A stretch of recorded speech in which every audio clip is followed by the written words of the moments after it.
Hello students, इस video में हम बात करेंगे चैप्टर नंबर 9 के शॉर्ट क्वेश्चंस की। जो हमारा बायोलॉजी का फर्स्ट ईयर का न्यू बुक है उसके अंदर chapter number 9 diversity among animals है और उसके शॉर्ट क्वेश्चंस को हम डिस्कस करने वाले हैं। तो चलिए इस वीडियो को स्टार्ट करते हैं और इसके अंदर देखते हैं कि इन शॉर्ट क्वेश्चंस के आंसर हम किस तरह लिख सकते हैं। तो सबसे पहला हमारा क्वेश्चन है, how animals are classified. Animals को किस तरह क्लासिफाई किया जाता है। तो एनिमल्स की क्लासिफिकेशन के लिए वैसे तो हमारे पास बहुत सारे तरीके होते हैं, लेकिन यहाँ पर हमारे पास जो बुक के अंदर शामिल हैं हम सिर्फ उन्हीं की यहाँ पर बात करेंगे। तो सबसे पहला जो तरीका है वो है presence and absence of tissue. तो एनिमल्स के अंदर या तो टिश्यूज़ मौजूद होंगे या तो टिश्यूज़ नहीं होंगे, तो उनके हिसाब से हम एनिमल्स को क्लासिफाई करते हैं। जैसे कि animals are classified either parazoa, एक को हम पैराजोआ कहते हैं जिसके अंदर टिश्यूज़ नहीं होते, और दूसरे यू मेटाजोआ कहा जाता है जिनके पास टिश्यू मौजूद होते हैं। उसके बाद दूसरा तरीका है एनिमल्स को क्लासिफाई करने का, वो है नंबर ऑफ़ टिश्यू लेयर्स, कि उस एनिमल के पास कितने टिश्यू लेयर्स मौजूद हैं। अगर टिश्यू लेयर्स 2 हैं तो उनको हम जो है वो डिप्लोब्लास्टिक कहते हैं। अगर वो 3 लेयर्स हैं, जर्म लेयर्स जो हैं वो 3 हैं अगर, तो उनको हम ट्रिप्लोब्लास्टिक कहते हैं। तो इस तरह से हम एनिमल्स की क्लासिफिकेशन करते हैं। डिप्लोब्लास्टिक के अंदर जो है वो निडेरियन आ जाते हैं, जबकि ट्रिप्लोब्लास्टिक के अंदर बाकी सारे फाइलम जो हैं वो मौजूद होते हैं।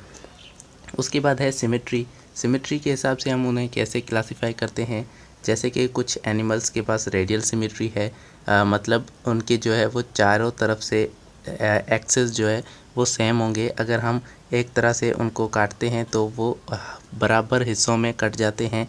किसी भी एंगल से अगर हम काटते हैं तो वो बराबर हिस्सों में कट जाते हैं। तो मतलब उनकी जो सिमेट्री है वो क्या है, रेडियल सिमेट्री है। तो एक तो रेडियल सिमेट्री है।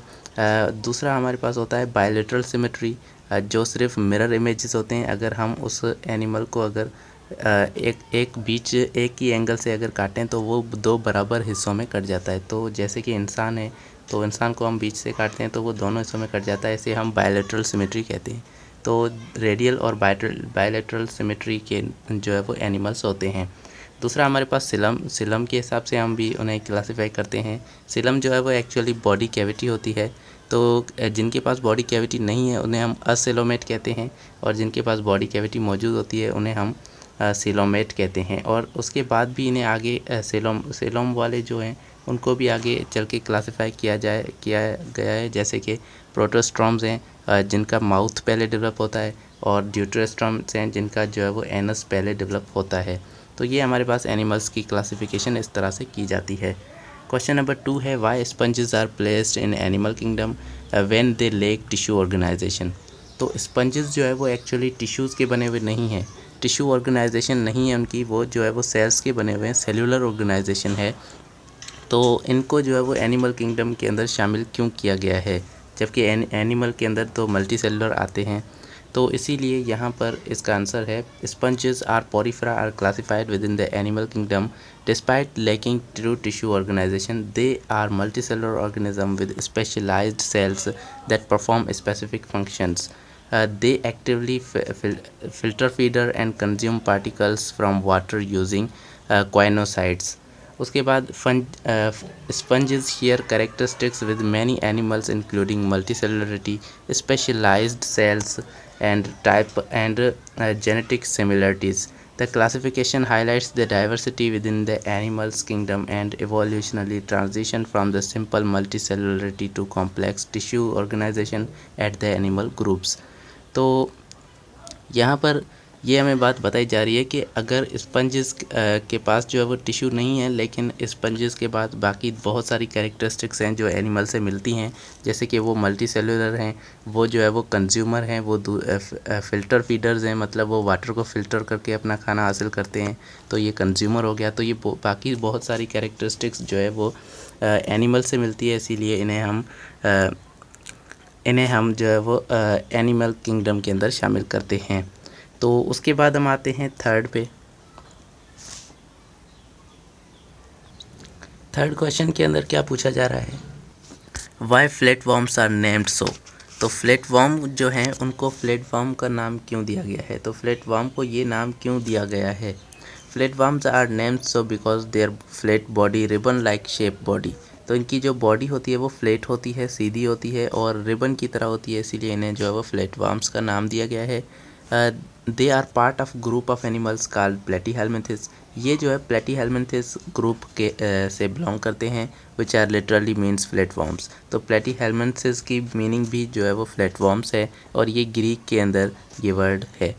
The body shape of flatworm is adapted to their mode of life as free living or parasitic organism that live in the aquatic or moist environments। तो ये aquatic या moist environment के अंदर रहते हैं और ये free living होते हैं, इसीलिए ये इन्होंने अपने आप को अडॉप्ट करके अपनी फ्लैट बॉडी इन्होंने अडॉप्ट की है। Their flattened shape allows to maximize their surface area to absorb oxygen and nutrients। तो इनकी जो फ्लैट बॉडी है उसी की वजह से ये जो है वो ज़्यादा इन्हें सरफेस एरिया मिल पाता है, जिससे ये ऑक्सीजन और न्यूट्रिएंट्स ज़्यादा एब्जॉर्ब कर पाते हैं और ज़्यादा प्रोडक्ट जो है वो डिफ्यूजन के ज़रिए इल्यूमिनेट कर पाते हैं। तो उसके बाद हम आते हैं क्वेश्चन नंबर 4 पे, differentiate between invertebrate chordate and vertebrate chordate. तो कॉर्डेट के अंदर, कॉर्डेटा के अंदर हमारे पास दो ग्रुप्स आते हैं, दो क्लासेस आते हैं जिन्हें हम इनवर्टिब्रेट्स और वर्टिब्रेट्स कहते हैं। इनके बीच में डिफरेंस क्या है ये हमें बताना है। तो यहाँ पर इनका डिफरेंस है, आप देख सकते हैं। सबसे पहला डिफरेंस है, invertebrate chordates are animals do not possess vertebral column. तो जिनके पास पीछे वर्टिब्रल कॉलम नहीं होता उन्हें हम इनवर्टिब्रेट्स कहते हैं। तो ये सबसे बड़ा डिफरेंस है बैकबोन का या वर्टिब्रल कॉलम का जो इनके अंदर पाया जाता है। दूसरा डिफरेंस क्या है, they have a notochord and which is flexible rod like structure and provide support.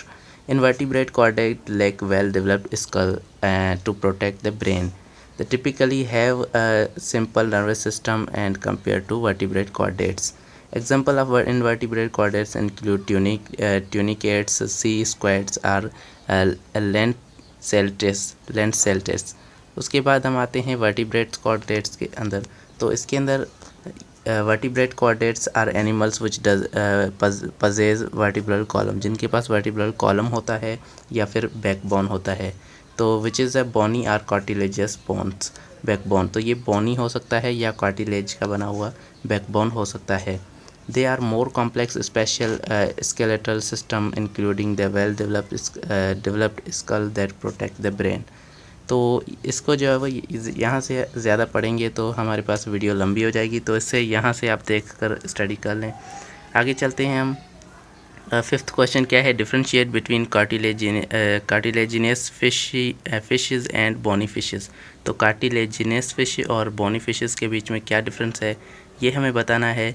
तो इसके अंदर डिफरेंस बहुत सारे होते हैं, जैसे कि स्केलेटन का डिफरेंस होता है, स्केल्स का डिफरेंस होता है इनके बीच में, और गिल्स का भी डिफरेंस होता है। इनकी गिल्स जो है वो डिफरेंट होती हैं। स्विम ब्लैडर्स इनके डिफरेंट होते हैं और रिप्रोडक्शन, बहुत सारे इसके अंदर डिफरेंसेस हैं, इनको आप यहाँ से स्टडी कर सकते हैं। क्वेश्चन नंबर 6 क्या है, वाई प्रोटोस्टर्म्स आर नेम्ड सो। तो प्रोटोस्टर्म्स को प्रोटोस्टर्म का नाम क्यों दिया गया है, तो इसका यहाँ पर सिंपल सा आंसर लिखा हुआ है, तो इसको यहाँ से आप देख लें, स्टडी कर लें। ज़्यादा हम पढ़ेंगे तो वीडियो लंबी हो जाएगी और स्टूडेंट जो है वो बोर होने लगते हैं। तो आगे चलते हैं, क्वेश्चन नंबर 7 पे चलते हैं। Why diploblastic animal different from diploblastic. तो डिप्लोब्लास्टिक और टिप्लोब्लास्टिक के बीच में क्या डिफरेंस है, इसका यहाँ पर ये आंसर है, इसका आप देख सकते हैं। Diploblastic and diploblastic are terms used to describe the number of germ layers. तो नंबर ऑफ जर्म लेयर्स के हिसाब से इन्हें जो है वो क्लासीफाई किया गया है। आगे चल के ये दोनों जर्म लेयर्स जो है वो डिफरेंट तरह के ऑर्गन्स और डिफरेंट तरह के फीचर्स में डेवलप होती हैं, सारा यहाँ पर डिस्क्राइब है, आप इसको स्टडी कर सकते हैं। उसके बाद क्वेश्चन नंबर 8 पे आते हैं, why echinoderms placed in the bilateria when adult are radially symmetrical. तो बायलेट्रिया का मतलब ये है कि बायलेटरल सिमेट्री होना। तो इक्वाइनोडर्म्स की जो सिमेट्री है वो बायलेटरल क्यों है, इनको बायलेटरल सिमेट्री के अंदर क्यों रखा गया है, जबकि इनके जो एडल्ट्स होते हैं वो रेडियल सिमेट्री के होते हैं। तो इसका आंसर भी यहाँ पर मौजूद है, इसको आप स्टडी कर सकते हैं यहाँ से, और ये पूरा इसकी एक्सप्लेनेशन है कि क्यों होता है ये सब। तो उसके बाद यहाँ पर हमारे ये सारे क्वेश्चंस जो है वो ख़त्म होते हैं।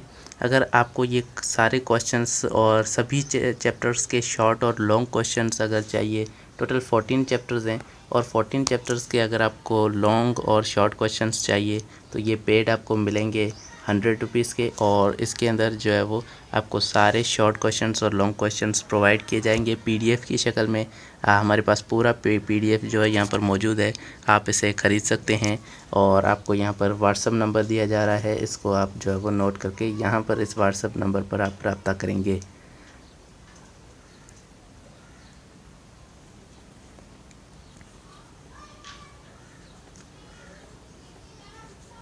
तो ये हमारा व्हाट्सअप नंबर है, इस पर आप जो है वो कॉल कर सकते हैं, या फिर इस पर आप व्हाट्सअप कर सकते हैं 0343068752।